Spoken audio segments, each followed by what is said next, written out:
Chapter 1. Stop reacting to everything. The reaction trap.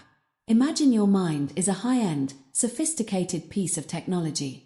Now imagine that anyone walking past you, a stranger on the street, a keyboard warrior on social media, a frustrated boss, or a rude cashier, has the remote control to that technology. With one button, they can make you angry.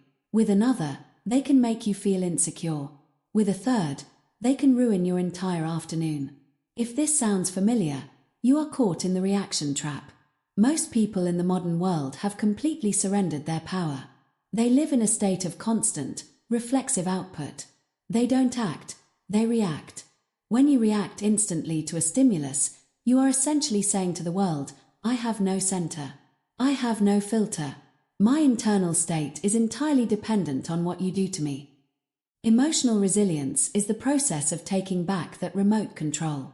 It begins the moment you realize that there is a space between what happens to you and how you respond. In that space lies your freedom. Think about the last time someone insulted you. Did your heart rate spike? Did you immediately start crafting a stinging rebuttal? That is the trap snapping shut. To be resilient is to look at that trap and simply walk around it. Repeat this to yourself. Not every stimulus deserves a reaction. The mechanics of surrender. Why do we do this? Evolutionarily, our brains were designed to react to threats. In the wild, if a bush rustled, you didn't pause and observe. You ran. But today, the rustling bush is a passive-aggressive Slack message or a political post that disagrees with your worldview. Your brain, however, doesn't know the difference between a tiger and a critical comment. It triggers the same fight-or-flight response. When you surrender to this impulse, you are operating from your primal brain, the amygdala. You are bypassed by your logic. This is why people say things they regret, send emails that burn bridges, and lose sleep over things that won't matter in a week. You are giving away your most valuable resource, your peace. True power is not being able to win an argument or crush an opponent. True power is being so centered that the opponent's words don't even register as a threat. Not every stimulus deserves a reaction. How modern life programs overreaction. We are living in the most reactive era in human history.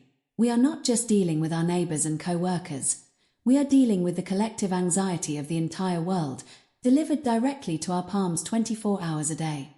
Social media platforms are literally engineered to keep you in a state of high reactivity. The like button, the reply thread, the notification bell, these are hooks. They train your brain to seek instant gratification and provide instant feedback. This has bled into our professional and personal lives. Consider the hyper-responsive professional. This is the person who replies to every email within 30 seconds. On the surface, they look productive. But look closer. They are stressed, they are shallow in their thinking, and they are constantly putting out fires. Because they respond emotionally to emails instead of strategically, they lose focus on their long-term goals.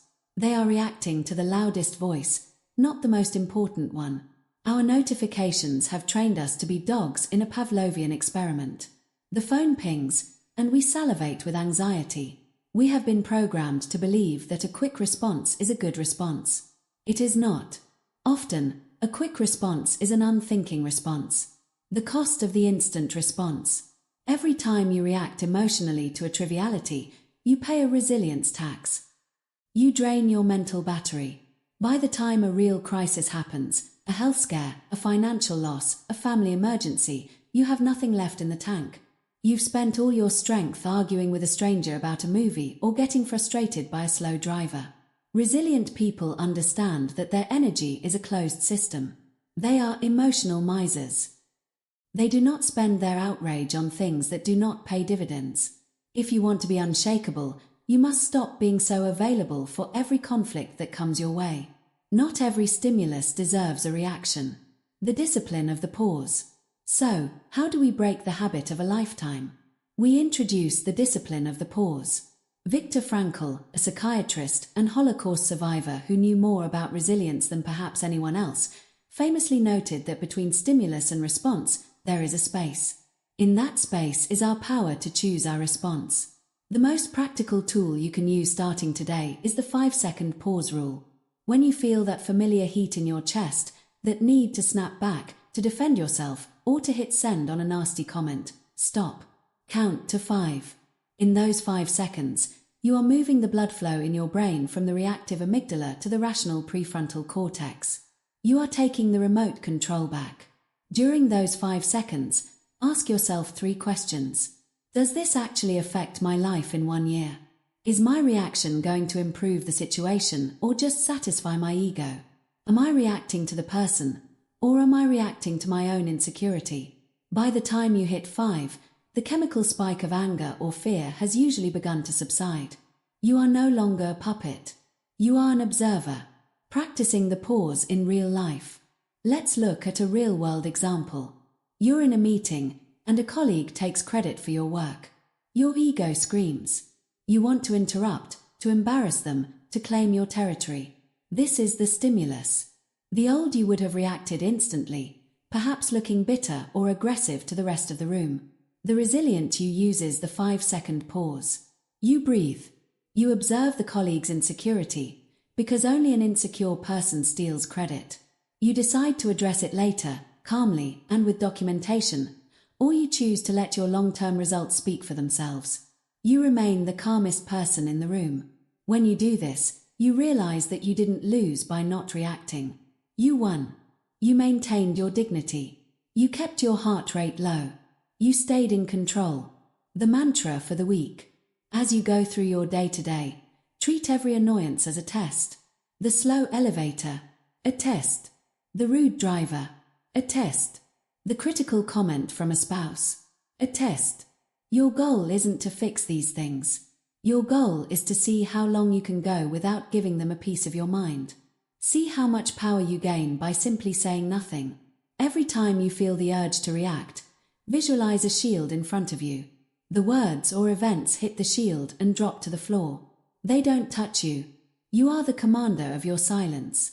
Pause. Observe. Decide. Your life will change the moment you realize that just because someone throws a ball at you, it doesn't mean you have to catch it. You can just let it sail past. Not every stimulus deserves a reaction. Chapter 2. Your mind is a battlefield. Internal conflict is the real enemy. We often walk through the world believing that our primary struggles are external. We blame our stress on the demanding boss, our anxiety on the fluctuating economy, and our frustration on the difficult people in our lives.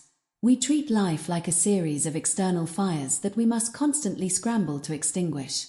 But if you look closer, you will realize a profound truth. The fire isn't in the office. The fire isn't in the bank account. The fire is in your mind. The greatest emotional struggles happen internally, not externally. You can be in a paradise and feel miserable if your mind is chaotic. Conversely, you can be in a prison cell and feel at peace if your mind is disciplined.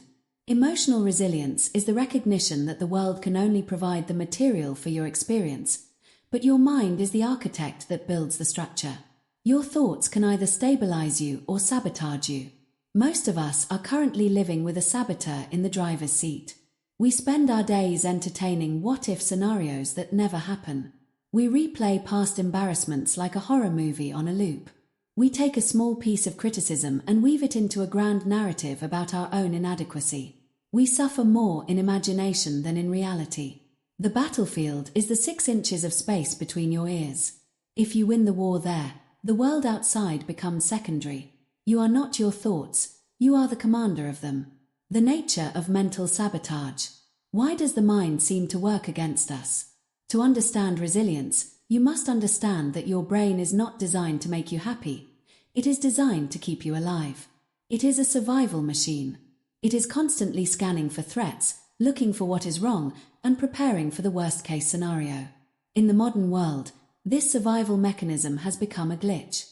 Because there are no longer saber-toothed tigers lurking in the bushes, your brain treats a late text message or a lukewarm performance review as a mortal threat.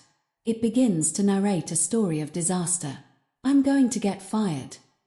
They don't respect me. I'm never going to be successful. These thoughts are the enemy soldiers on your battlefield. If you identify with them, if you believe they are you, you have already lost the territory. You must realize that a thought is just a chemical pulse. It has no power unless you give it your consent. The two voices in your mind. To master the battlefield, you must recognize that there are two distinct voices competing for your attention. The first voice is the reactive voice. This is the voice of the ego and the amygdala. It is loud, frantic, and highly emotional. It reacts with fear, anger, and defensiveness. When someone cuts you off in traffic, this is the voice that screams, "How dare they?" When you make a mistake, this is the voice that whispers, "You're a failure." It is obsessed with protection and status. It wants to fight or flee. The second voice is the observing voice. This is the voice of your higher consciousness, your commander. This voice is quiet. It doesn't scream, it observes. It watches the reactive voice throw a tantrum and says, "Interesting. I feel a sensation of anger right now." It notes the fear without becoming the fear. Emotional resilience means strengthening the observing voice until it becomes the dominant authority in your life. Most people go through life being their emotions. A resilient person notices their emotions. There is a world of difference between saying "I am angry" and "I am experiencing a thought of anger." One is a definition. The other is an observation. You are not your thoughts, you are the commander of them. Training mental authority. How do you move from being a victim of your thoughts to being the commander of them? You must practice cognitive distance. Imagine you are standing on a bridge over a highway. The cars passing below are your thoughts. Some cars are bright and fast, some are old and slow, some are carrying heavy loads. As the observer on the bridge, you don't jump down and try to stop the traffic. You don't try to chase the cars. You simply watch them pass. When a negative thought enters your mind, perhaps a thought of self-doubt, acknowledge its presence. There is a thought that I am not good enough. Look at it. Then, let it drive under the bridge and out of sight. You do not have to solve every thought. You do not have to argue with every thought. You simply have to refuse to let it sit in the driver's seat of your car. This is the essence of training mental authority. You are establishing a hierarchy. Your thoughts are the staff, but you are the CEO. The staff can bring you suggestions, they can bring you reports, and they can even bring you complaints, but they do not make the final decisions. You do. The power of labeling. A practical tool for the battlefield is labeling. When you feel an internal conflict rising, give it a name. If you feel anxious about a presentation, say to yourself, "That is my survival brain trying to protect me from social rejection." It is just a sensation. It is not the truth. If you feel the urge to argue with someone just to prove you're right, say, "That is my ego seeking validation. I see it, but I don't need it." By labeling the thought, you strip it of its invisibility. Thoughts are most dangerous when they are masquerading as the truth. When you label them, you remind yourself that they are just the weather. The weather changes, the mountain remains. You are the mountain. You are not your thoughts, you are the commander of them. Becoming the commander of your narrative. We don't live in a world of facts, we live in a world of stories. If you lose your job, that is a fact. But whether that is a tragedy or an opportunity for a fresh start is the story you tell yourself. The commander of the mind chooses the narrative. This is not about positive thinking in a delusional way. It is about strategic thinking. If you tell yourself you are defeated, your body will follow that command. Your energy will drop, your posture will slump, and your brain will stop looking for solutions. If, however, you command a narrative of resilience, "This is a difficult test, but I am built for difficulty," you unlock a different set of biological resources. You become more creative, more persistent, and more stable. You must be the gatekeeper of your own mind. Do not allow insurgent thoughts to occupy your mental space for more than a few seconds. If a thought does not serve your stability or your growth, you have no obligation to entertain it. Evict it. The daily drill. Every morning, before you check your phone, before you talk to another human being, spend 2 minutes in silence. Watch the traffic of your mind. See the worries about the day ahead pop up.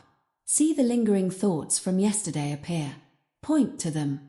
Recognize them. And then, intentionally step into your role as the commander. Say to yourself, "Today, I will hear many voices in my head.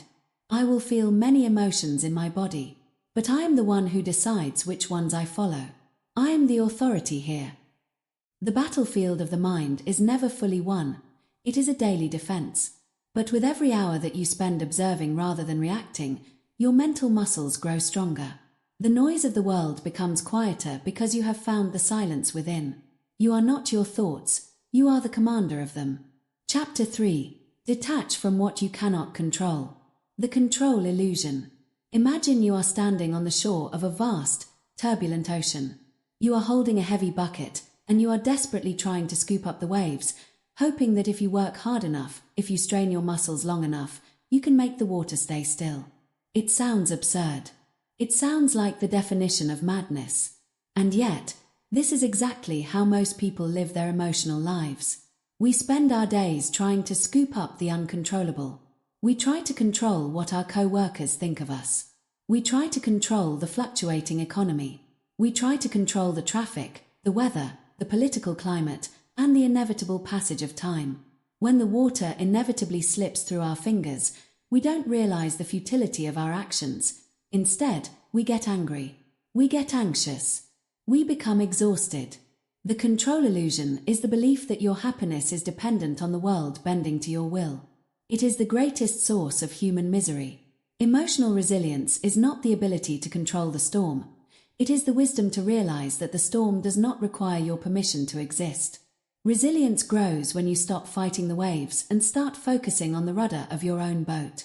Control effort, release outcome. The heavy cost of resistance.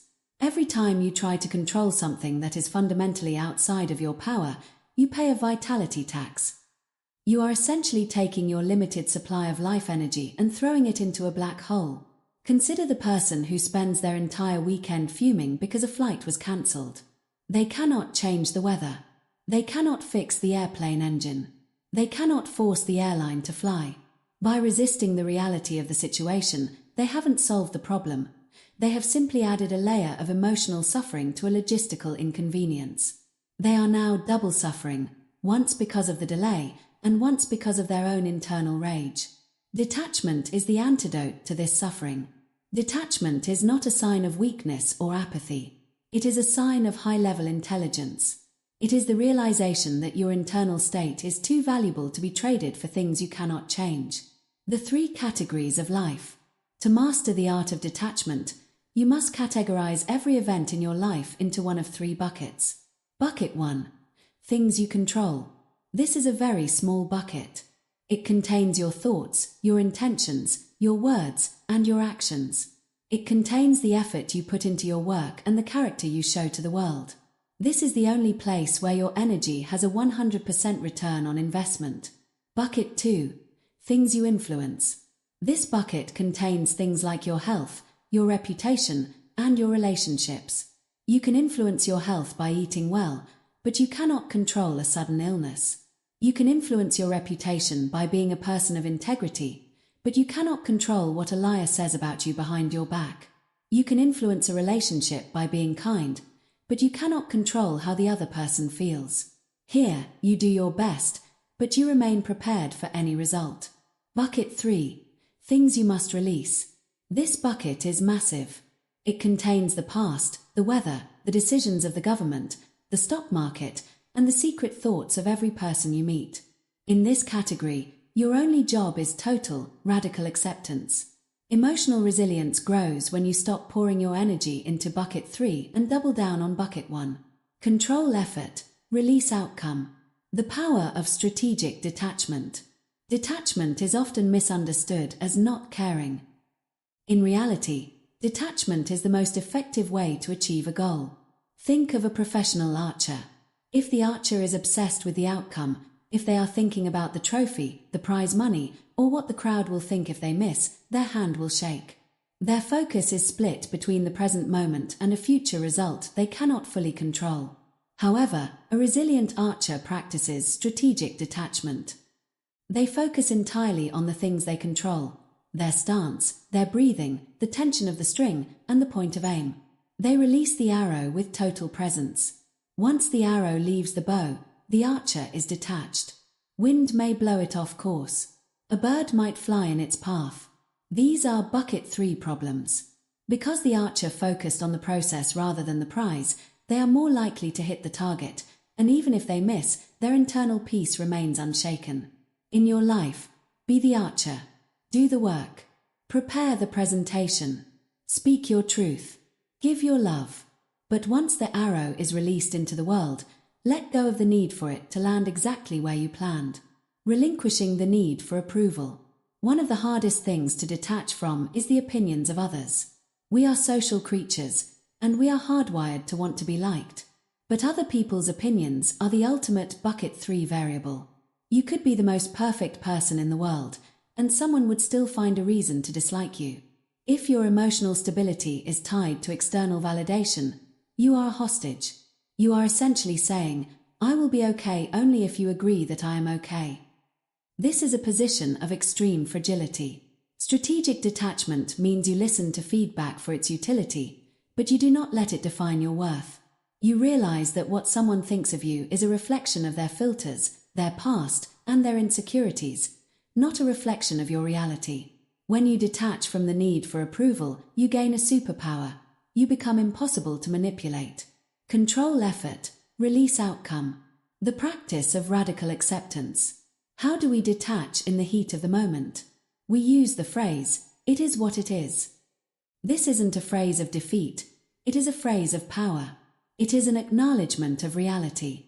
When you lose a job, when a relationship ends, or when you face a setback, your brain will want to argue with the past. It will say, "This shouldn't have happened," or "It's not fair." Every second you spend arguing with reality is a second of lost resilience. Radical acceptance means looking at the situation and saying, "This has happened. Now, what is my next move?" By accepting what you cannot control, you stop leaking energy. You gather your strength for the one thing you can do. Choose your response. Training the release muscle. Detachment is a muscle that must be trained through micro-releases throughout the day. When you're in a slow-moving line at the grocery store, notice the tension in your shoulders. That tension is your body trying to push the line to move faster. It's an attempt to control the uncontrollable. Consciously drop your shoulders. Take a breath. Say to yourself, "I cannot control the speed of this line. I can control my breathing and my patience." When you send a text and the other person doesn't reply for hours, notice the story your mind starts to build. It's trying to control the other person's attention. Stop the story. Say to yourself, "I have sent the message. The response is in their hands. My peace is in mine."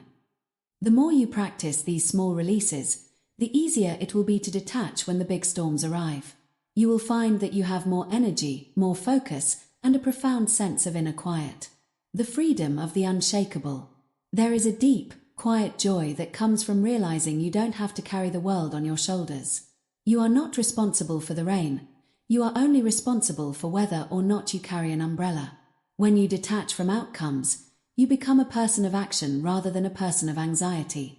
You work harder because you aren't paralyzed by the fear of failure. You love more deeply because you aren't suffocating people with your expectations. You lead more effectively because you aren't rattled by every shift in the wind.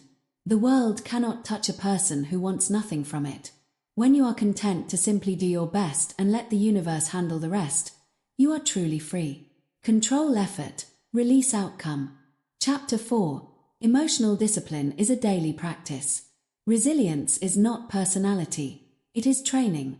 There is a common misconception in our society that emotional resilience is an innate personality trait, something you are either born with or you aren't. We look at the person who remains cool and collected during a corporate crisis, or the individual who stays centered after a devastating personal loss, and we say, "I wish I had their temperament. I wish I was just a naturally calm person." But this is a fundamental misunderstanding of the human psyche. Calmness is not a gift. It is a result. It is not a personality trait. It is a discipline. Think of emotional resilience like physical fitness. No one looks at an Olympic marathon runner and assumes they were simply born with the ability to run 26 miles at a breakneck pace. We understand that the runner has spent years in the heat, in the rain, and in the early hours of the morning training their heart, their lungs, and their muscles to endure what the average person cannot. The same is true for the mind. The person who is unshakable is not lucky, they are trained. They have practiced the art of emotional restraint in 1,000 small, invisible moments so that when the large storms arrive, their foundation is already set. Resilience is the muscle memory of the soul. Calm is a skill. Calm is trained. The myth of the naturally calm person. If you believe that calm is something you are, then when you feel anxious or angry, you will feel like a failure. You will think, I'm just a high-strung person, there's nothing I can do about it. This mindset is a trap. It robs you of your agency. In reality, the most resilient people are often those who were once the most reactive. They learned the hard way that their emotions were destroying their health, their relationships, and their careers. They realized that they couldn't afford to be at the mercy of their feelings anymore. So, they began to train. They didn't start by facing a life-altering tragedy. They started with the small stuff. They started with the traffic, the broken coffee machine, and the annoying neighbor. They understood that you don't go to the gym and try to bench press 500 pounds on your first day. You start with the light weights. You build the capacity. Calm is a skill. Calm is trained. Micro-training your emotional muscle. In the modern world, your gym is everywhere. Every frustration you encounter is a weight that you can lift to build your resilience. We call this micro-training. Micro-training is the practice of intentionally using minor inconveniences to strengthen your emotional restraint. Most people let these moments pass, or worse, they let these moments frustrate them. The resilient person sees them as an opportunity for growth. 1. The traffic gym. The next time you are stuck in gridlock traffic and you are running late, notice your physical response. Your grip tightens on the steering wheel. Your jaw clenches. Your mind begins to race with angry thoughts about the cars in front of you. This is a micro-training session. Instead of surrendering to the stress, consciously relax your hands. Drop your shoulders. Breathe deeply. Say to yourself, I cannot change the speed of this traffic, but I can change the state of my nervous system. Every minute you spend remaining calm in that car is a rep for your resilience muscle. You are teaching your brain that slow does not have to mean stressed. 2. The digital gym. We live in an age of instant reply. When you receive a text message or an email that irritates you, your impulse is to fire back a response immediately. Your ego wants to defend itself. It wants to win the interaction. Micro-training means intentionally delaying that response. Even if you have the perfect comeback, wait 10 minutes. Then wait an hour. By the time you actually reply, the emotional heat will have dissipated, and you will be acting from a place of strategy rather than reaction. You are training the ignore muscle. You are proving to yourself that you are not a slave to your notifications. 3. The argument gym. Have you ever been in a conversation where you knew the other person was wrong, and you felt a desperate, burning need to correct them? This is a micro-training opportunity. Practice the silence drill. Let them be wrong. Let the conversation end without you having the final word. Notice the itch of your ego wanting to scratch its way out. Don't scratch it. By staying silent, you are building the strength to choose your battles. You are learning that your peace is more valuable than your pride. Calm is a skill. Calm is trained. The science of emotional habituation. Why does this work? It's because of neuroplasticity. Your brain is constantly rewiring itself based on your repeated behaviors. If you react with anger every time you lose your keys, you are strengthening the neural pathways of anger. You are making it easier for your brain to be angry next time. You are literally hardwiring yourself for instability. However, if you consciously choose a calm response, even if you have to fake it at first, you are carving out a new neural pathway. At first, this path is like a trail through a thick forest. It's hard to walk and easy to lose. But with every repetition, the trail becomes a path. The path becomes a road. Eventually, the road becomes a highway. Consistency is the key. You cannot train your emotions once a month and expect results. You must do it every day. You must become a professional of your own internal state. The power of delaying the emotional response. One of the most effective ways to train your emotional discipline is the 24-hour rule. For anything that isn't a life or death emergency, Give yourself 24 hours before you allow yourself to have a final emotional stance on it.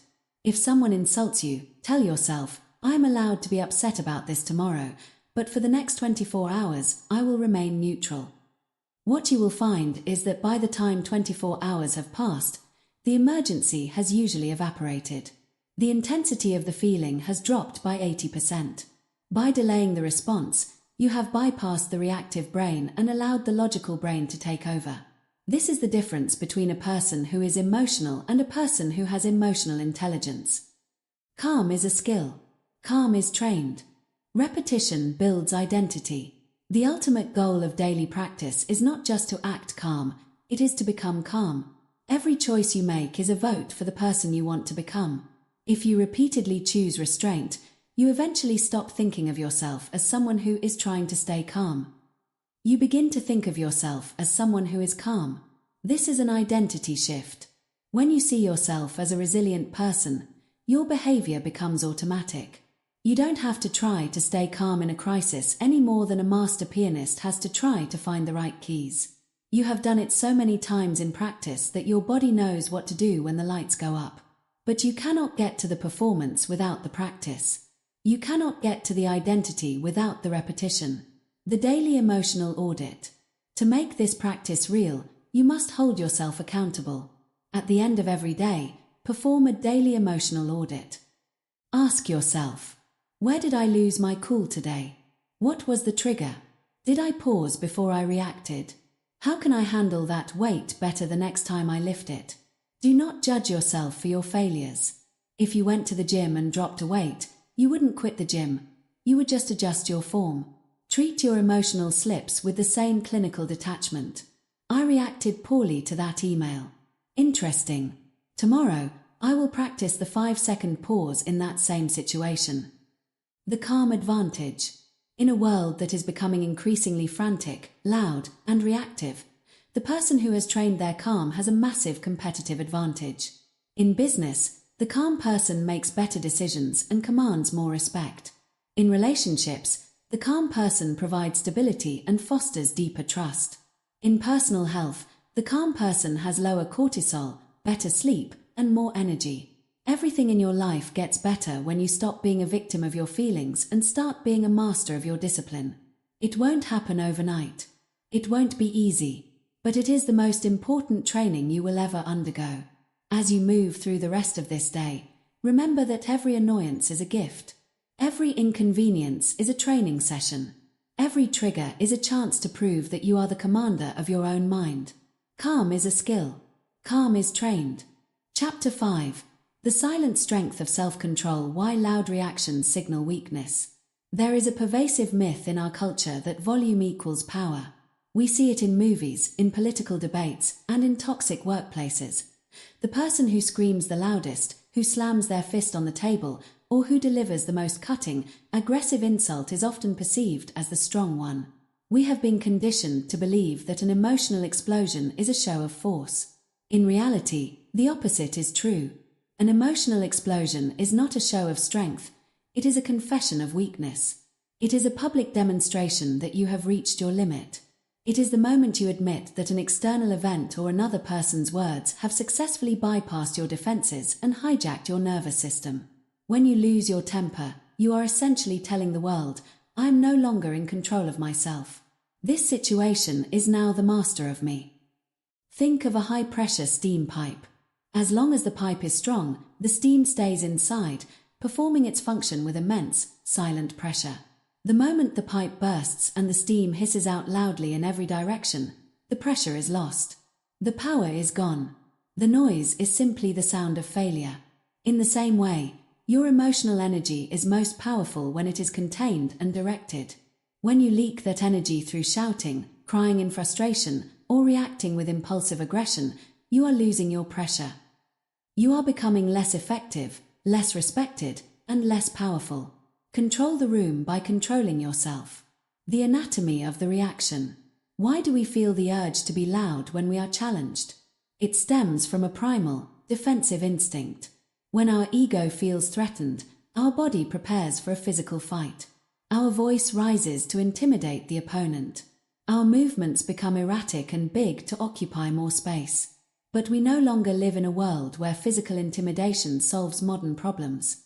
In a boardroom, a courtroom, or a living room, a loud reaction makes you look unstable.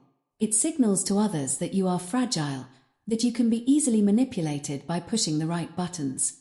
If a person knows they can make you lose your cool with a single comment, they realize they have power over you. They own you. True strength is the ability to hold that steam inside. It is the ability to feel the surge of anger, the sting of an insult, or the weight of a crisis, and to remain visibly unchanged. It is the heavy presence of a mountain that does not move simply because the wind is blowing.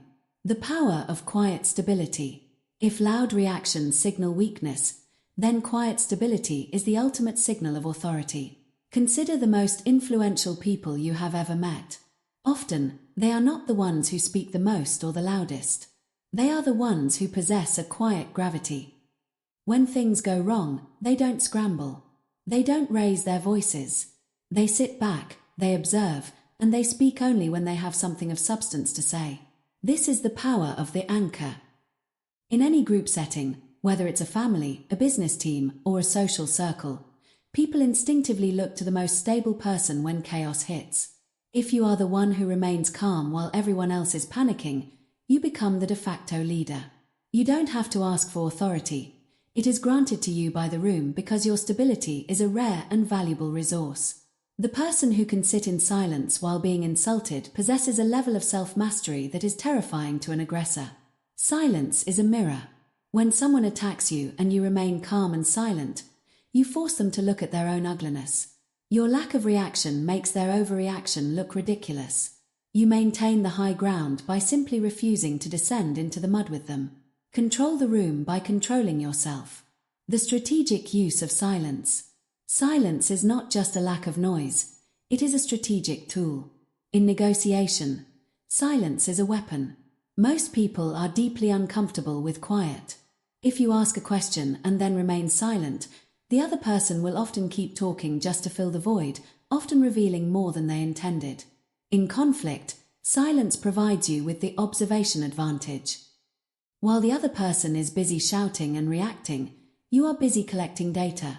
You are seeing their triggers, their insecurities, and their logical fallacies. Because you are not wasting energy on a loud defense, you have the mental bandwidth to plan a quiet solution. Silence also builds perceived value. When you speak constantly, your words become cheap. When you speak rarely and with deliberate calm, your words carry the weight of a mountain. People listen more closely to a whisper in a noisy room than to a shout. Practicing silent confidence. How do we cultivate this silent strength? It begins with your physical presence. Self-control is a bottom-up process. If you control the body, the mind will follow. 1. The stillness drill. Most people have leaky body language. When they are nervous or angry, they fidget, they pace, they tap their pens, or they shift their weight. These are all micro-reactions. To practice silent confidence, practice stillness. When you are in a difficult conversation, consciously keep your hands still. Keep your feet planted. Do not fidget. Stillness conveys that you are comfortable in your own skin and that the current situation is not a threat to you. 2. The low and slow speech pattern. When we are emotional, our vocal cords tighten and our pitch rises. This is the voice of the victim. To project strength, practice the low and slow method. Drop your voice to its natural lower register. Slow down your cadence. Use pauses between your sentences. This shows that you are in no rush, and the person who is in no rush is the one in charge of the clock. 3. The unblinking gaze. You don't need to stare people down aggressively, but you should avoid looking away when things get tense.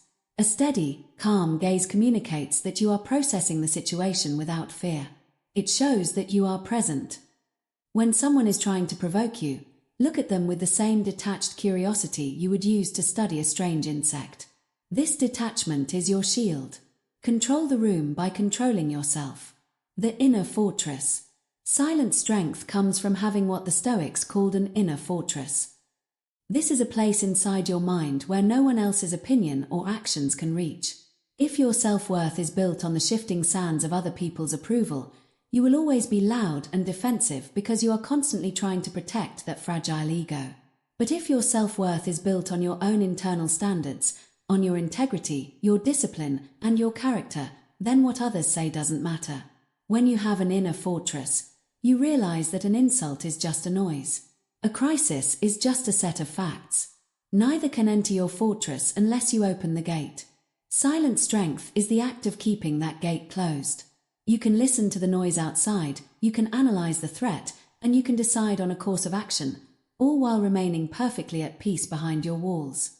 Leading without shouting. Whether you are a parent, a manager, or a friend, your ability to influence others is directly tied to your self-control. Think of a parent who screams at their child to be quiet. The parent has already lost.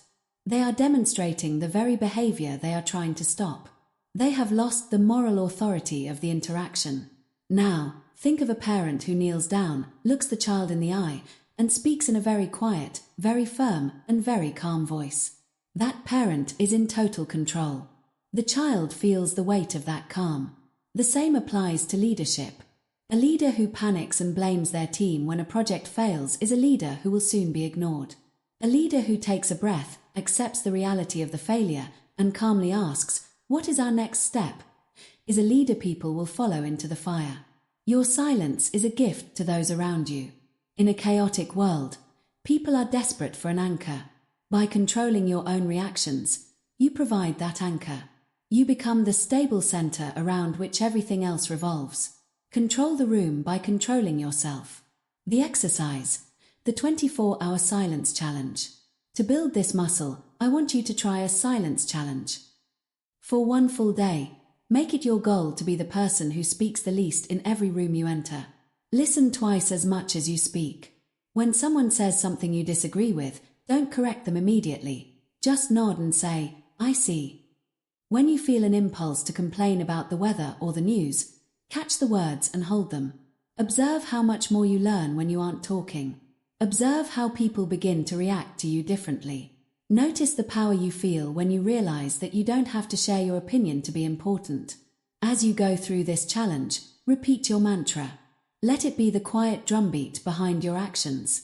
Control the room by controlling yourself. By the end of the day, you will realize that your silence was not a void, it was a reservoir of strength. You will feel more centered, more observant, and more powerful than you ever did when you were being loud.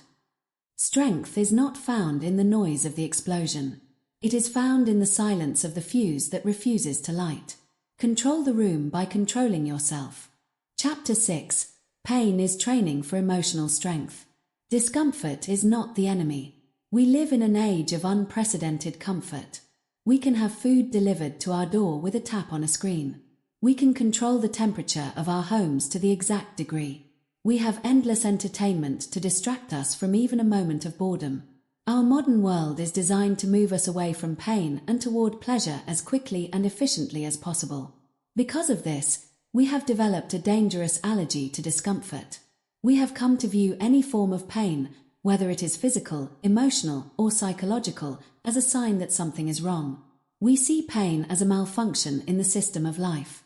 We believe that if we are uncomfortable, we are failing. But the emotionally resilient mind knows a deeper truth. Discomfort is not the enemy. Discomfort is the architect of strength. Think about the way a muscle grows. To make a muscle stronger, you must subject it to stress. You must lift a weight that is heavy enough to cause microscopic tears in the muscle fibers. In the hours and days that follow, the body repairs those tears, making the muscle thicker and more capable than it was before. This process is called hypertrophy.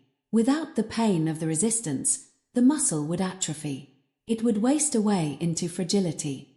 Your emotional life follows the exact same biological law. If you spend your life avoiding every difficult conversation, every risky venture, and every emotional bruise, your resilience muscle will waste away. You will become a person who is shattered by the smallest inconvenience.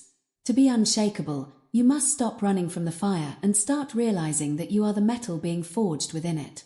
Pressure builds stability, the fragility of a pain-free life. When we shield ourselves from all pain, we don't actually become safer, we become more fragile. This is what Nassim Taleb calls antifragility. Some things benefit from shocks. They thrive and grow when exposed to volatility, randomness, and stresses. Imagine a child who is never allowed to play in the dirt, never allowed to fall down, and never exposed to germs. That child does not grow up to be the healthiest adult. They grow up with an immune system that is weak and overreactive because it never learned how to fight. The same is true for your psyche. If you have never experienced rejection, how will you handle the end of a relationship? If you have never experienced professional failure, how will you handle a career crisis? People who have had easy lives are often the most anxious. Why? Because they have no evidence of their own endurance. They are terrified of the dark because they have never sat in it and realized they could survive. The person who has been through the fire, who has lost everything and rebuilt, who has faced grief and found a way to breathe again, that person possesses a quiet, terrifying confidence. They don't hope they are strong, they know they are. They have the receipts. They have the scars to prove that pain is not a dead end, but a doorway. Pressure builds stability. Hard experiences build psychological endurance. Consider the lives of those we admire most, the great leaders, the elite athletes, the groundbreaking entrepreneurs. We often envy their success, but we rarely envy the training that got them there. An elite marathon runner does not enjoy the burning in their lungs at mile 20. They do not enjoy the blisters on their feet or the mental exhaustion that begs them to stop. But they embrace that pain because they know it is the price of admission for the finish line. They have reframed the pain as information. The pain is simply the body's way of saying, we are at the limit. This is where the growth happens. An entrepreneur who has faced bankruptcy 3 times is not lucky when their 4th business succeeds. They are calloused. They have developed a psychological endurance that allows them to stay calm when the market dips or when a partner betrays them. They have been stressed so many times that their baseline for what constitutes a crisis has shifted. Emotional resilience is the act of raising your threshold for pain. It is not about feeling less, it is about being able to handle more. When you realize that you can stand in the middle of a panic attack, a heartbreak, or a failure and not be destroyed by it, you become dangerous to the world. You become a person who cannot be stopped, because the world no longer has any threats that you haven't already survived. Pressure builds stability. Reframing pain, from why to what. When most people experience emotional pain, they ask a victim's question, why is this happening to me? This question is a trap. It implies that you are a passive recipient of a cruel universe. It leads to self-pity, bitterness, and a sense of powerlessness. It keeps you focused on the wound rather than the workout. The resilient person asks a commander's question, what is this training me for? This simple shift in language changes your entire neurochemistry. Instead of being a victim, you become a student. If you are experiencing the pain of a breakup, ask, what is this training me for? Perhaps it is training you to find your own self-worth without the validation of a partner. If you are experiencing the pain of a public mistake, ask, what is this training me for? Perhaps it is training you to kill your ego and focus on your craft. If you are experiencing the pain of a long, grueling season of work, ask, what is this training me for? Perhaps it is training you for the stamina required to lead at a higher level. When you reframe pain as training, the pain doesn't necessarily go away, but it loses its sting. It becomes useful. It becomes a tool in your hand rather than a knife in your back. Pressure builds stability. Intentional discomfort, the resilience gym. You do not have to wait for life to hit you with a tragedy to train your resilience. You can practice intentional discomfort.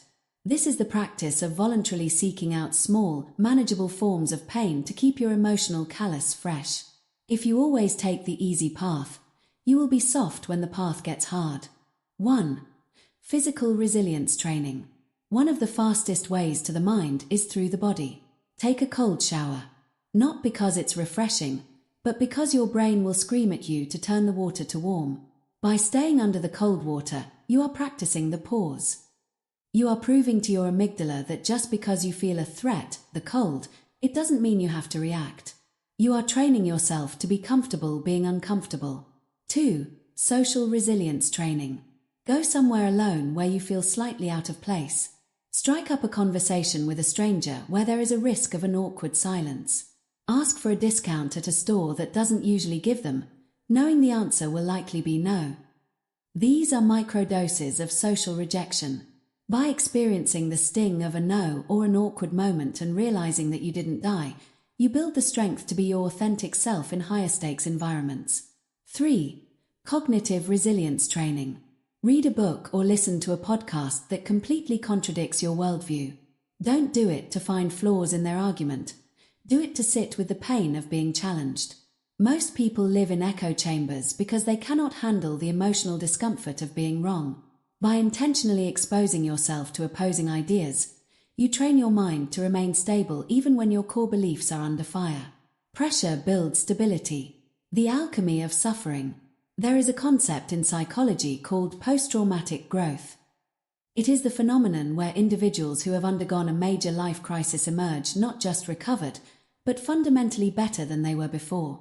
They report a greater appreciation for life, more intimate relationships, increased personal strength, and a clearer sense of purpose. This is the alchemy of suffering. Pain has the ability to strip away everything that is non-essential. It burns off the fluff, the vanity, and the trivial worries that clutter our lives. When you are in the middle of a true struggle, you don't care about social media likes or what your neighbor thinks of your car. You care about survival, character, and truth. Resilience is the ability to fast forward that process. It is the ability to say, I will use this pain to refine me now, rather than letting it define me forever. When you stop avoiding the weight of life, you realize that the weight was actually the source of your power. A kite can only fly because it has the resistance of the wind. Without that painful pressure pushing against it, the kite would just be a piece of paper on the ground. You are the kite. The wind is the world. Pressure builds stability. A lesson from the Stoics. The Stoic philosopher Seneca once wrote, I judge you unfortunate because you have never lived through misfortune. You have passed through life without an opponent. No one can ever know what you are capable of, not even you. Think about that for a moment. Without an opponent, you are a mystery to yourself. Without pain, you are an unread book. Every difficult moment you face is a page being written in the story of your own strength. When things get hard today, when the pressure mounts, when the tears start to well up, or when the frustration begins to boil, look at it and smile. Say to yourself, here is my opponent. Here is the weight. Here is the gym. Do not wish for a lighter load. Work for a stronger back. Do not wish for an easy life. Train for a resilient one. The world is going to try to break you. That is its job. Your job is to take every piece of rubble that the world throws at you and use it to build a foundation that nothing can shake. Pressure builds stability. The mantra for the storm. The next time you are in the middle of a pressure situation, whether it's a high-stakes meeting, a heated argument, or a moment of deep personal doubt, repeat these words as a rhythmic prayer. The pressure is the training. The training is the strength. The strength is the stability. Feel the weight of the moment pressing down on you and realize that it isn't crushing you, it's compacting you. It's making you denser, tougher, and more grounded. It is turning your carbon into diamond. Pressure builds stability. You are not a victim of the world's pain. You are a student of it. And by the time the storm passes, the world will look at you and wonder why you are still standing. You will know why. You will know that you are standing because you stopped fearing the wind and learned how to use it to fly. Pressure builds stability. Chapter 7. Stop seeking emotional validation. The hidden cost of approval. Imagine your emotional stability is a house. Now, imagine that the keys to the front door of that house do not belong to you. Instead, you have handed those keys to your boss, your spouse, your parents, your social media followers, and even the stranger who just scowled at you in the grocery store. Because they have the keys, they can walk into your home at any time. They can rearrange the furniture, throw trash on the floor, or turn off the lights. This is exactly what you are doing when you live your life seeking emotional validation. Validation is the act of looking at someone else and asking, am I okay? Am I smart enough? Am I attractive enough? Am I successful enough? When you wait for their yes before you allow yourself to feel good, you have entered into a state of emotional bankruptcy. You are essentially saying that your own opinion of yourself is not enough to sustain you. The hidden cost of approval is absolute instability. If you are up when people praise you, you will inevitably be down when they criticize you. You become a leaf in the wind, blown about by the changing opinions of a world that doesn't even know who you truly are. To be emotionally resilient, you must take the keys back. You must become your own primary source of approval. Your stability must come from within. Why validation is addictive. To break the habit of seeking validation, we must understand why it is so tempting. Our brains are biologically wired for social approval. In our ancestral past, being cast out of the tribe meant certain death. Therefore, our brains developed a reward system, a hit of dopamine, every time we felt seen, liked, or accepted by the group. In the modern world, this biological survival mechanism has been hijacked. We now have devices in our pockets that offer us microdoses of validation 24 hours a day. Every like on a photo, every retweet of a thought, every match on an app is a hit of dopamine. We have become a society of approval junkies. But here is the problem with dopamine-based validation. It has a very short half-life. The high you feel from a compliment or a successful post lasts for a few minutes, maybe an hour. But then the levels drop, and the old insecurity returns. You need another hit. You need more followers, more praise, more good jobs. This creates a cycle of dependency. You stop doing things because they are right, or because they are excellent, or because they align with your values. You start doing things because they will get a reaction. When your emotions depend on the dopamine of the crowd, your stability disappears. You are no longer living your life. You are performing a role for an audience that is fickle and easily bored. Your stability must come from within. The trap of the nice person. Many of us fall into the trap of people-pleasing, disguised as being a nice person. We tell ourselves that we just want everyone to be happy, but if we are honest, what we really want is to be liked so that we can feel safe. If you cannot say no because you are afraid of someone being disappointed in you, you aren't being nice, you are being weak. You are trading your integrity for a temporary feeling of social safety. A resilient person understands that it is impossible to live a life of character and never upset anyone. In fact, if you have no enemies and no one is ever frustrated by your boundaries, it is a sign that you have no center. It is a sign that you are a mirror, reflecting whatever people want to see, rather than a solid object with its own shape. The fear of being disliked is the greatest barrier to emotional strength. You must reach a point where you are comfortable with the fact that someone, somewhere, thinks you are the villain in their story. You must realize that their opinion of you is a bucket 3 problem. It is outside of your control and therefore none of your business. Developing internal authority. The inner scoreboard. The legendary investor Warren Buffett often speaks about the inner scoreboard versus the outer scoreboard. The outer scoreboard is how the world sees you.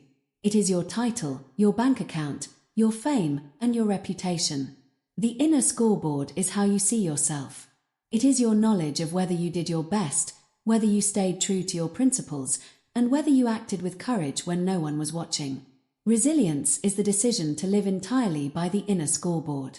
Imagine 2 people. Person A is praised by the entire world for a project they know was mediocre and dishonest. Person B is criticized and mocked by the world for a project they know was their absolute best work and perfectly aligned with their truth. Who is more stable? Person A is a fraud, and deep down, they know it. Their outer scoreboard is high, but their inner scoreboard is failing. They live in constant fear that the world will find them out. Person B, however, is unshakable. They don't need the world to tell them they did a good job because they already have the data. They are at peace with themselves. When you have an inner scoreboard, you don't seek validation, you generate it. You provide yourself with the emotional fuel you need by meeting your own high standards. Your stability must come from within. Feedback versus validation. It is important to distinguish between seeking validation and seeking feedback. Validation is about ego. It asks, "Do you like me?" It seeks a feeling. Feedback is about growth. It asks, "How can I improve?" It seeks data. A resilient person loves feedback but is indifferent to validation. They want to know if their work can be better, if their logic is flawed, or if their strategy can be refined. They listen to critics not to see if they are good enough, but to see if there is a way to become even more effective.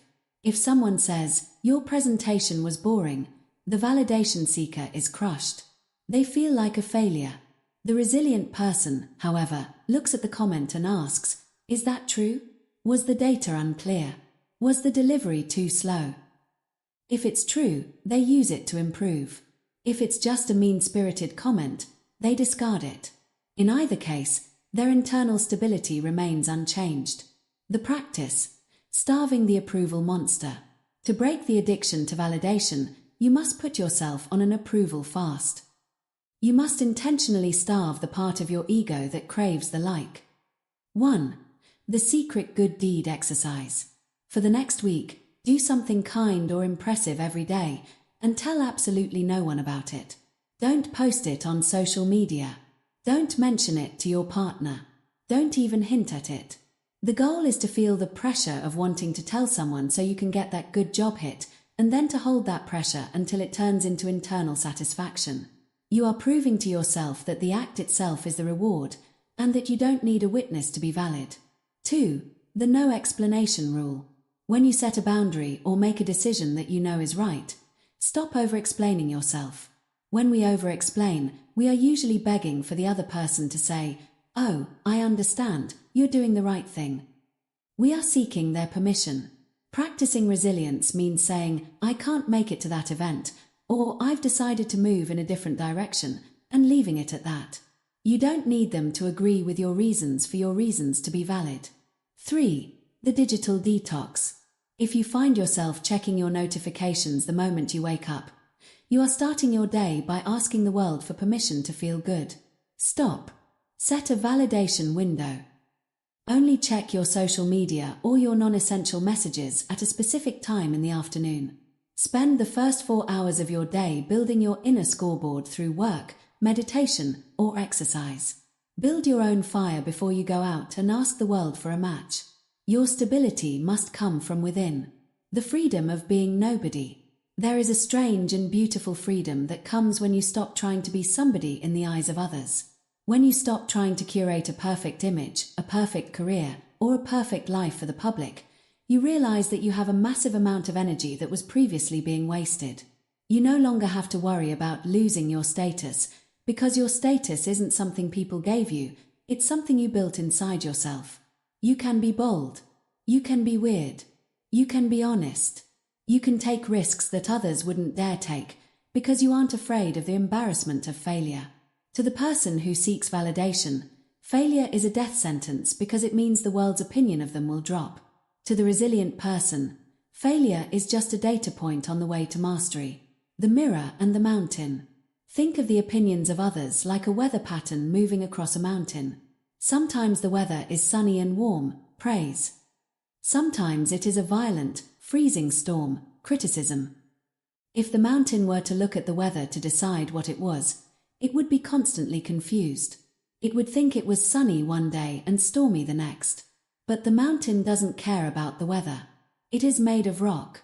It is rooted miles deep into the earth. It knows that whether it is raining or sunny, it is still the mountain. Be the mountain. Let the praise wash over you like sunshine. Enjoy it, but don't depend on it for your warmth. Let the criticism hit you like rain. Let it wash away the dust, but don't let it shake your foundation. You are the only person who will be with you from the moment you are born until the moment you die. Everyone else is a guest in your life. It is nice if the guests like the house, but you are the one who has to live in it. Make sure you are building a home that you are proud of, regardless of what the neighbors think. Your stability must come from within. The mantra of internal authority. As you move into the world today, the approval monster will start to growl. You will feel that familiar urge to check your phone, to check in with someone's opinion, or to soften your truth to make someone else comfortable. When that happens, take a breath. Feel the solid ground beneath your feet. Remind yourself that you are the captain of this ship. You do not need a vote of confidence to stay on course. Repeat this phrase. I am the judge of my own efforts. I am the witness of my own character. My peace is not up for debate. When you stop seeking validation, You stop being a beggar for scraps of attention. You become a king or queen of your own internal realm. You are finally, truly, unshakable. Your stability must come from within. Chapter 8. Master the art of emotional distance. Not everything requires your energy. Imagine you wake up every morning with a specialized bank account. This account doesn't hold dollars, it holds emotional units. Every day, you are granted exactly 100 units. These units are what you use to focus, to solve problems, to care for your family, and to maintain your internal peace. Now, imagine that as you walk through your day, you give away 5 units to a rude comment on the internet. You give 10 units to a minor disagreement with a coworker. You give 20 units to worrying about a situation that hasn't even happened yet. By noon, you are down to 50 units. By 4 p.m., you are emotionally bankrupt. When you finally get home to the people who actually matter, or when you sit down to work on your own dreams, you have nothing left. You are irritable, exhausted, and hollow. The most resilient people in the world are not people who have an infinite supply of energy. They are people who are incredibly stingy with where they spend it. They have mastered the art of emotional distance. Emotional distance is the ability to see a situation, acknowledge its existence, and yet choose not to let it enter your heart.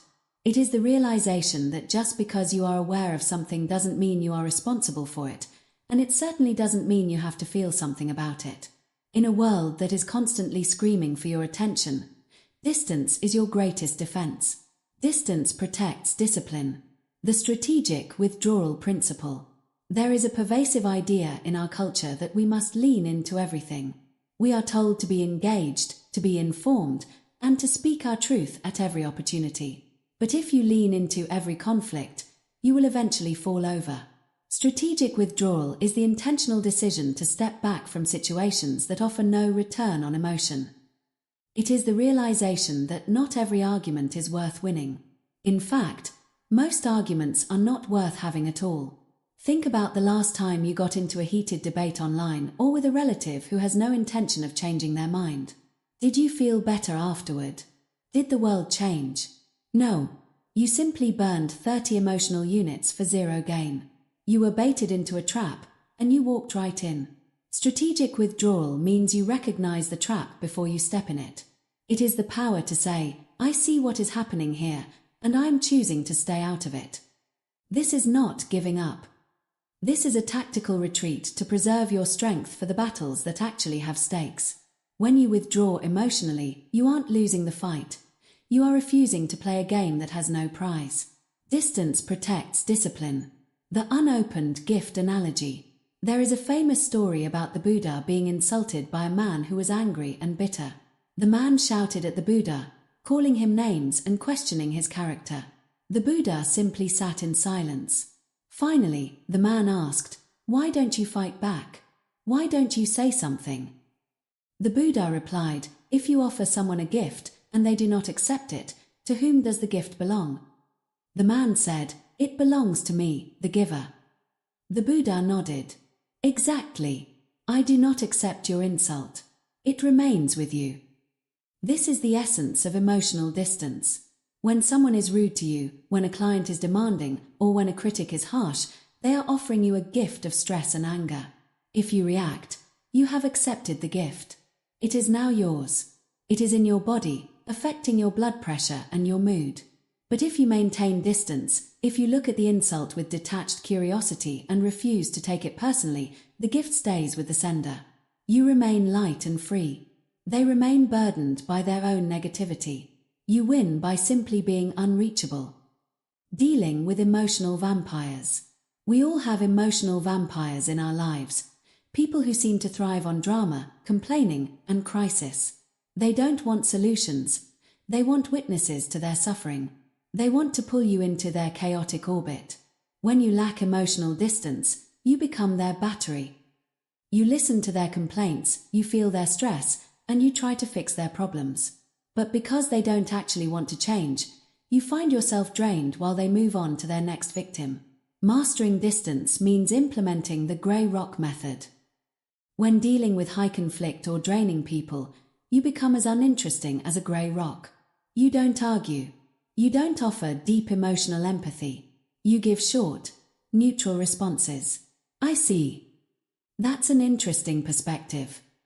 Okay. By maintaining emotional distance, you become nutritionally useless to the vampire. They can't get a rise out of you. They can't get you to join their drama. Eventually, they will look elsewhere for energy, and you will have protected your peace. Distance protects discipline. The distance advantage, the chess player versus the pawn. When you are emotionally enmeshed in a situation, you are like a pawn on a chessboard. You can only see the square directly in front of you. You are reacting to the immediate threat, driven by fear and adrenaline. When you create emotional distance, you zoom out. You become the chess player looking down at the board from above. From this height, the crisis looks much smaller. You can see the patterns. You can see that the person shouting at you is actually just afraid. You can see that the urgent problem is actually a minor detail. This perspective is the distance advantage. Because you aren't in the emotion, you can be in the solution. While everyone else is drowning in the what ifs, you are looking at the what is. Distance gives you the clarity to make strategic moves that a reactive person could never see. The theater of the mind. A practical way to maintain this distance is to treat your life like a play. When you find yourself in a stressful situation, perhaps a chaotic family dinner or a high-pressure meeting, imagine you are sitting in the back row of a dark theatre. You are watching a play called Modern Life. Look at the actors on the stage. Oh, look at that character. He is playing the part of the angry boss. See how he waves his arms. See how his face turns red. That is a very convincing performance. Look at that character. She is playing the passive-aggressive relative. Notice how she uses guilt to try and control the room. Very interesting. When you view others as characters playing out their own internal scripts, you stop being offended by them. You realize that their behavior is a result of their own training, their own wounds, and their own limitations. You are just a spectator. You can watch the play, you can appreciate the drama, but you don't have to get on stage and start screaming with them. Distance protects discipline. Creating digital distance. In the modern world, our greatest challenge to emotional distance is the device in our pockets. We are constantly enmeshed with the problems of people we don't even know. We feel the weight of global tragedies, political arguments, and the staged perfection of other people's lives. This is a form of artificial empathy that drains our real-world resilience. You cannot help the world if you are paralyzed by its data. To practice distance, you must create friction. The morning fortress. Do not check any news or social media for the first 60 minutes of your day. Protect your internal state while it is still fresh. The notification cull. Turn off all non-human notifications. If it's not a direct message from a real person you care about, it doesn't deserve to poke your brain. The out-of-sight rule. When you are working or spending time with loved ones, put your phone in another room. Physical distance creates emotional distance. The difference between distance and coldness. It is vital to understand that emotional distance is not the same as being cold, heartless, or uncaring. In fact, it is the opposite. If your friend is drowning and you jump into the water without a plan, you will both drown. That is enmeshment. If you stand on the shore, stay calm, and find a rope to throw them, that is distance. Emotional distance allows you to be more effective and more compassionate. By not catching the other person's panic, you provide them with a stable point to hold on to. You can offer a clear head and a steady hand precisely because you haven't lost yours. True compassion requires the strength to remain separate from the suffering so that you can actually alleviate it. The practice, the invisible wall meditation. As you move through your day, use this visualization. Imagine that there is a wall of thick, clear glass between you and the rest of the world. When a stimulus comes toward you, a loud noise, an insult, a stressful headline, see it hit the glass and slide down to the floor. It cannot reach your skin. It cannot enter your nervous system. You can see it, you can analyze it, but you are protected by the distance. This glass wall is your discipline. It is the boundary that says, you can happen near me, but you cannot happen to me. The mantra for protection. When you feel the world trying to pull you into its chaos, When you feel that itch to join an argument or the sink of someone else's bad mood, stop. Take one step back, physically if you can, but mentally for certain. Say to yourself, I see the storm, but I am not the storm. My energy is my own. My peace is not for sale. Every time you refuse to be triggered, every time you choose to walk away from a draining conversation, and every time you look at a crisis with detached clarity, you are winning.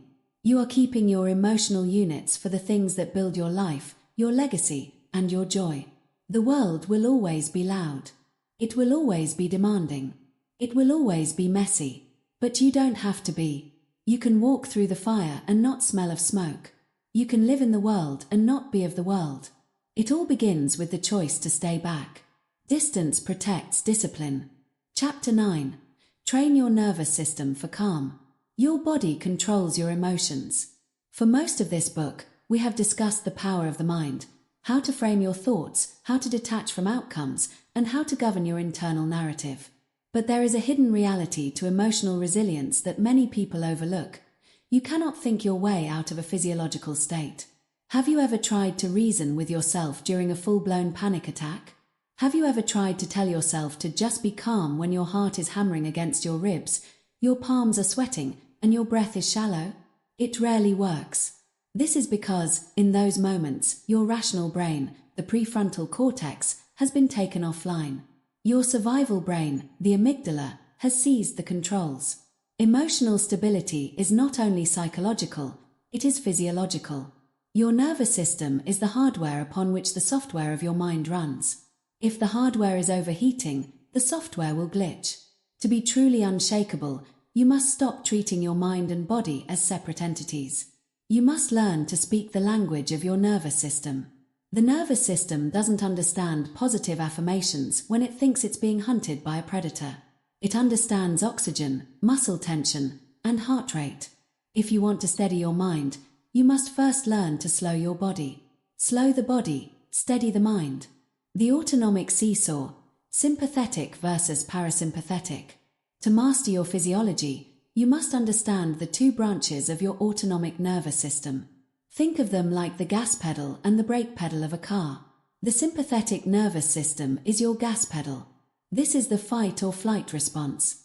When you perceive a threat, whether it's a car swerving into your lane or a sharp critique from your boss, your body floods with cortisol and adrenaline. Your pupils dilate, your heart rate spikes, and your digestion shuts down. This system is designed to save your life, but in the modern world, it is often stuck in the on position. Most people are living their entire lives with their foot slammed on the gas. The parasympathetic nervous system is your brake pedal. This is the rest and digest or social engagement system. When this is active, your heart rate slows, your muscles relax, and your brain moves back into a state of creativity and logic. Emotional resilience is the ability to move from the gas pedal to the brake pedal at will. It is the ability to downshift your nervous system even when the world is trying to make you accelerate. You do this not by thinking, but by using biological triggers that force the body into a state of calm. Slow the body, steady the mind. The breath as the remote control. The most powerful tool you possess for nervous system regulation is your breath. It is the only function of the autonomic nervous system that is both involuntary and voluntary. You breathe without thinking, but you can also consciously change how you breathe. Because of this, the breath is the bridge between the conscious mind and the unconscious body. When you are stressed, you breathe into your upper chest, short, shallow gasps. This tells your brain, we are in danger. To reverse this, you must use the physiological sigh or box breathing. The physiological sigh. Discovered by scientists and popularized by neurobiologists, this is the fastest biological way to lower your heart rate in real time. It consists of 2 inhales followed by a long, extended exhale. Take a deep breath in through your nose. At the very top, when you think you're full, sneak in one more tiny inhale to fully inflate the air sacs in your lungs. Exhale as slowly as possible through your mouth, as if you are breathing through a straw. The long exhale is the key. It triggers the vagus nerve, which sends an immediate signal to the heart to slow down. If you do this 2 or 3 times, you will feel a physical drop in your anxiety. You have just used your biology to override your psychology. Slow the body, steady the mind. The physics of calm, movement and stillness. Your brain is constantly monitoring your body's movements to determine how safe you are.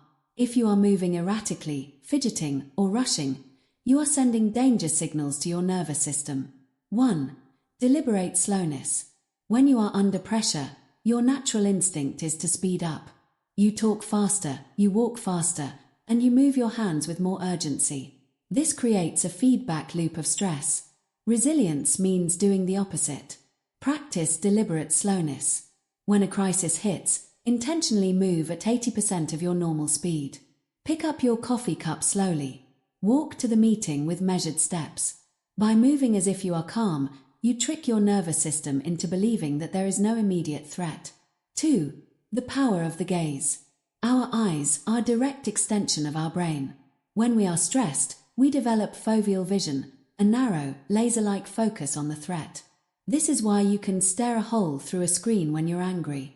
To break this state, move into panoramic vision. Soften your gaze and try to see the entire room at once, including your periphery. You don't have to move your head. Just let your eyes relax. This wide-angle view is biologically linked to the parasympathetic nervous system. It is physically impossible to maintain a high-intensity fight or flight response while maintaining a soft, panoramic gaze. Slow the body, steady the mind. Conditioning calm under pressure, the low-frequency voice. Have you ever noticed how your voice changes when you are upset? It becomes higher in pitch, thinner, and more strained. This is because the muscles in your throat and chest are tightening. To train your nervous system for calm, you must practice the low-frequency voice. During a conflict, consciously drop the pitch of your voice. Speak from your diaphragm rather than your throat. Lowering your vocal frequency not only makes you sound more authoritative to others, but it also vibrates the vagus nerve in your chest, which further reinforces your internal calm.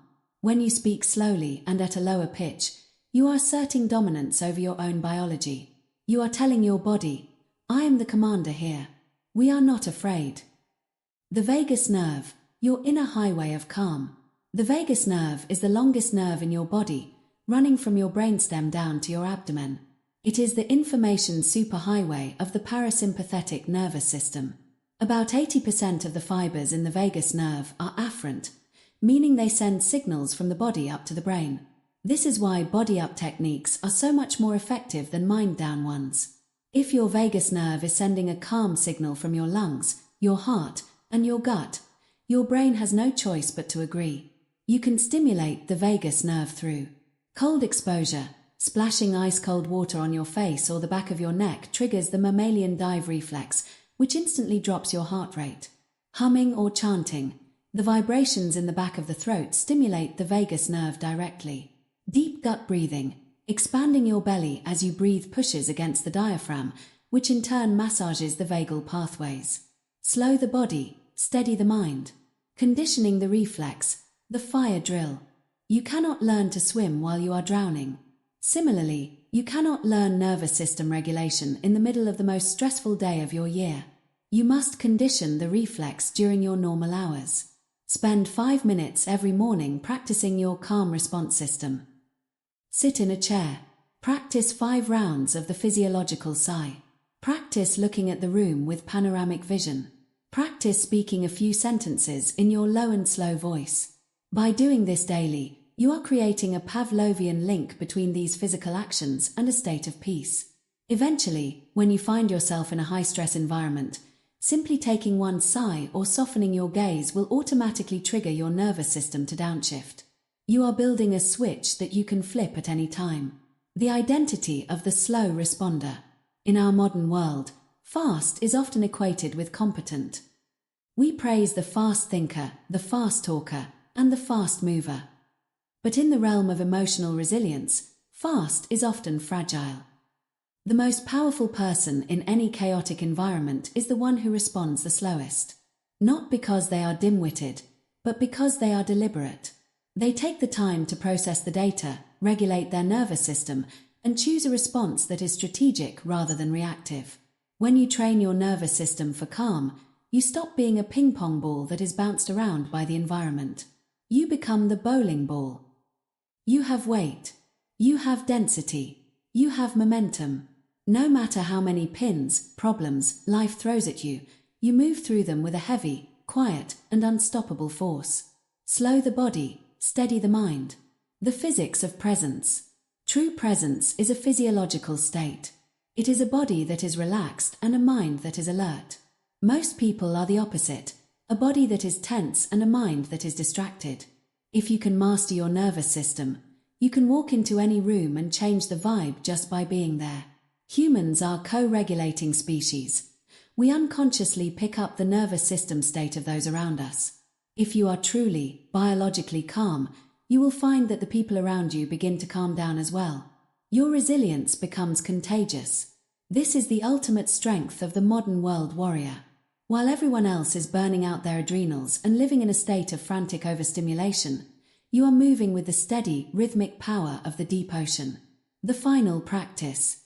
As you move through the next hour of your life, pay attention to your body. Are you clenching your jaw? Release it. Are your shoulders up near your ears? Drop them. Are you breathing through your mouth?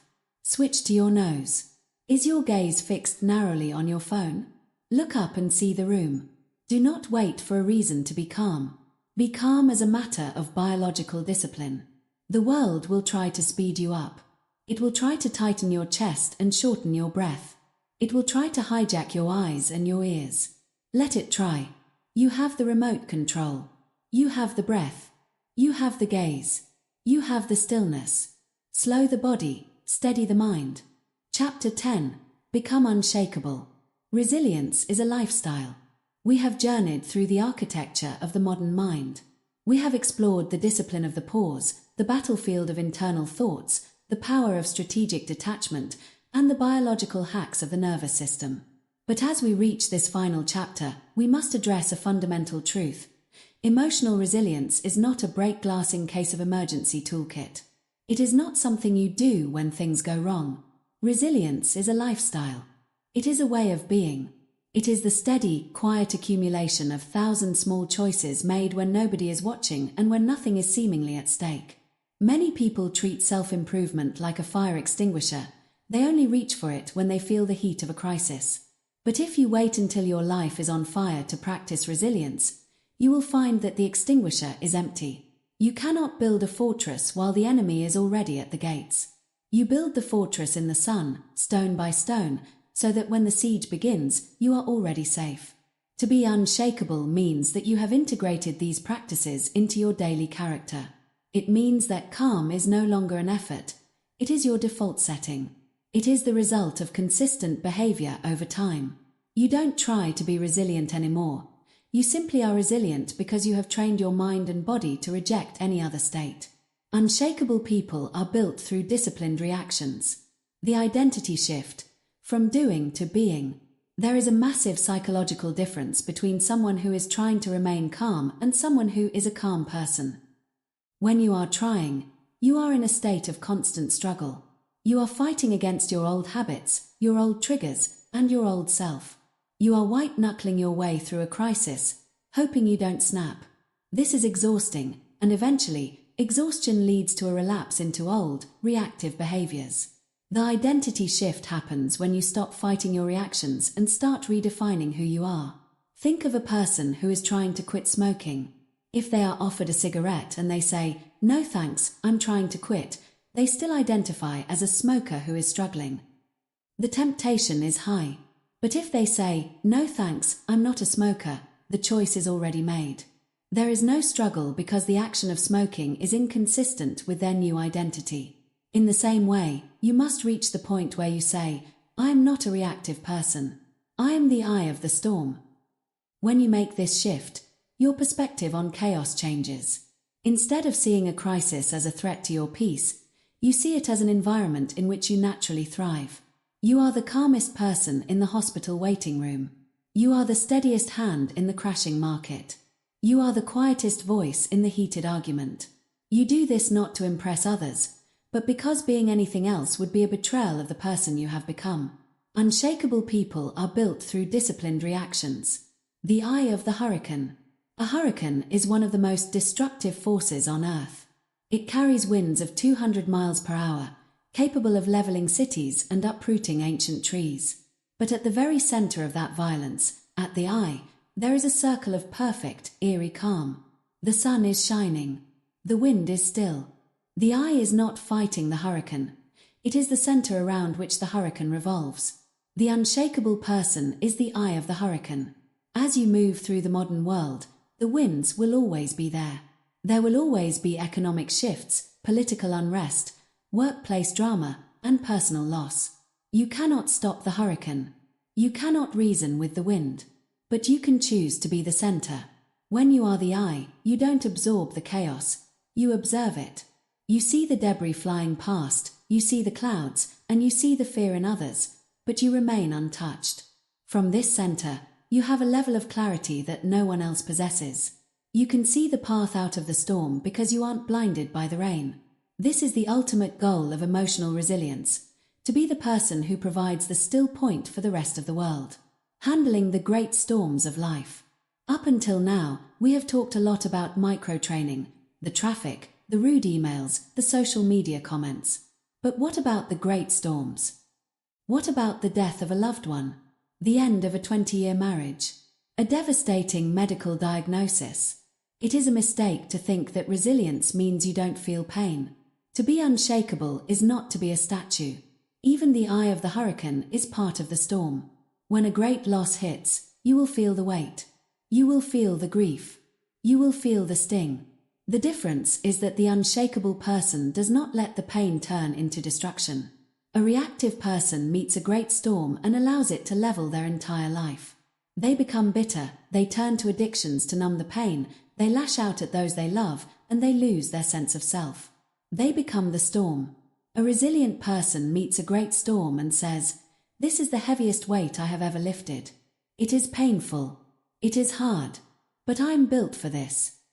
They use their pause to mourn without losing their mind. They use their nervous system training to breathe through the waves of grief. They use their internal authority to remember who they are even when their world has changed. They bend, but they do not break. And when the storm finally passes, as all storms eventually do, they are still there. They are scarred, yes. They are different, certainly. But they are still the commander of their soul. Unshakable people are built through disciplined reactions. The final principle, the synthesis of action. If you were to boil down everything we have discussed into one final principle, it would be this. Your life is not defined by what happens to you, but by the quality of your reactions. Most people believe they are unhappy because of their circumstances. They think, if I had more money, if my partner was nicer, if my job was easier, then I would be happy. They are waiting for the world to change so they can finally feel at peace. This is a life of slavery. The unshakable person understands that the world is indifferent to their happiness. The world will continue to be chaotic. People will continue to be difficult. Technology will continue to be demanding. The final principle is the realization that you are the only variable you can truly control. When you stop trying to fix the world and start fixing your reaction to it, the world loses its power to hurt you. If an insult cannot make you angry, the insulter has no power. If a loss cannot make you despair, the loss has no power. If a crisis cannot make you panic, the crisis has no power. You become a black hole for negativity. People throw their anger at you, and it simply disappears into your calm. They throw their drama at you, and it meets your silence and dies. You are the ultimate master of your environment because you are the master of yourself. Unshakable people are built through disciplined reactions. The ripple effect, resilience as leadership. There is a profound responsibility that comes with being unshakable. In a world that is increasingly frantic and unstable, your calm becomes a lighthouse. People are subconsciously looking for an anchor. When they see someone who doesn't join the gossip, someone who doesn't panic when the red lights start flashing, and someone who can hold their center in a conflict, they are drawn to that person. By becoming unshakable, you are not just improving your own life. You are raising the baseline for everyone around you. In your family, you become the parent or spouse who can absorb a child's tantrum or a partner's stress without escalating it. You create a safe harbor. In your workplace, you become the leader who can think clearly while others are blinded by ego. You make better decisions for the whole. In your community, you become the voice of reason and stability. Your resilience is a gift to the world. In an age of outrage, your peace is an act of rebellion. In an age of distraction, your focus is a superpower. In an age of fragility, your strength is a miracle. The Unshakable Oath. As this audiobook comes to an end, I want you to take a moment to commit to this path. This is not a finish line. This is the first day of a new way of walking through the world. From this moment forward, you will not give your power away to a screen, a stranger, or a setback. You will greet every trigger as a chance to practice your discipline. You will value your internal peace more than your need to be right. You will remember that you are the commander of your thoughts, not the victim of them. You will move through the world with the slow and steady power of a mountain. The world is going to test you today. It might happen 10 minutes after you finish this chapter. Someone will cut you off, someone will be rude, or a piece of bad news will arrive. When that happens, don't revert to the old you. Don't be the puppet. Pause. Observe. Decide. Feel the space between the event and your response. In that space, find your strength. In that space, find your freedom. In that space, find the person you were always meant to be. Final words. The modern world is loud. It is designed to pull you in 1,000 different directions. It wants your anger, it wants your fear, and it wants your attention. But you are no longer an easy target. You have a shield. You have a fortress. You have a center. Go out into the chaos. Let the winds howl. Let the rain fall. Let the noise rise. It doesn't matter. You are the eye of the storm. You are the commander of the pause. You are the master of the silence. You are unshakable. Unshakable people are built through disciplined reactions.